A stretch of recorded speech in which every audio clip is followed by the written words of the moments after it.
When the 7th month had come, and the children of Israel were in the cities,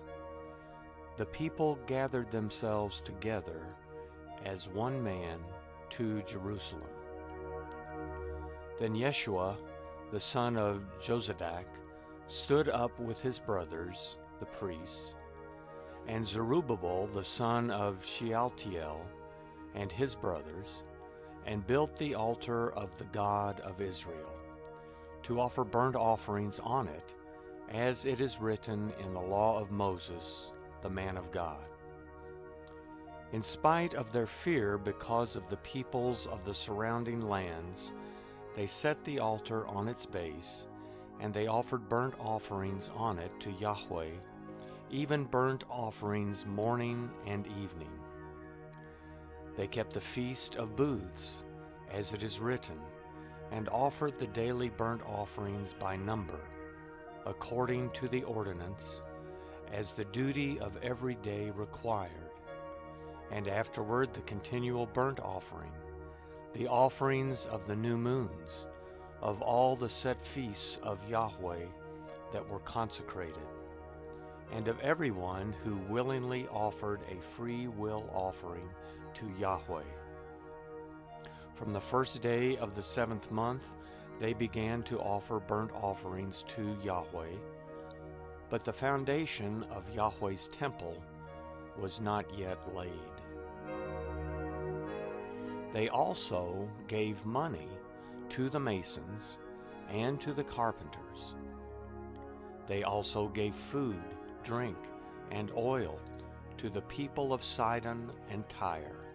to bring cedar trees from Lebanon to the sea, to Joppa, according to the grant that they had from Cyrus, king of Persia.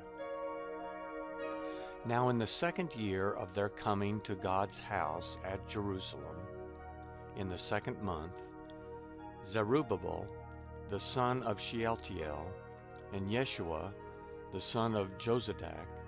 and the rest of their brothers, the priests and the Levites, and all those who had come out of the captivity to Jerusalem, began to work and appointed the Levites, from 20 years old and upward,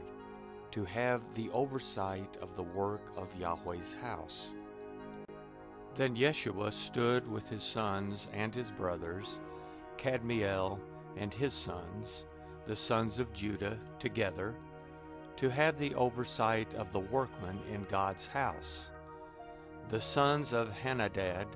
with their sons and their brothers, the Levites.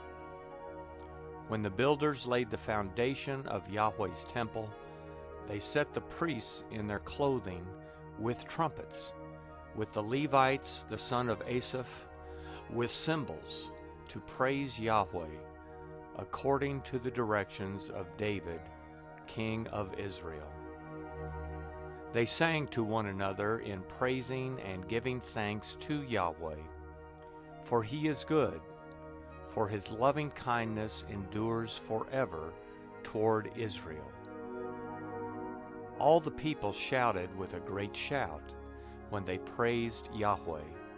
because the foundation of Yahweh's house had been laid. But many of the priests and Levites and heads of fathers' households, the old men who had seen the first house, when the foundation of this house was laid before their eyes, wept with a loud voice. Many also shouted aloud for joy, so that the people could not discern the noise of the shout of joy from the noise of the weeping of the people. For the people shouted with a loud shout, and the noise was heard far away.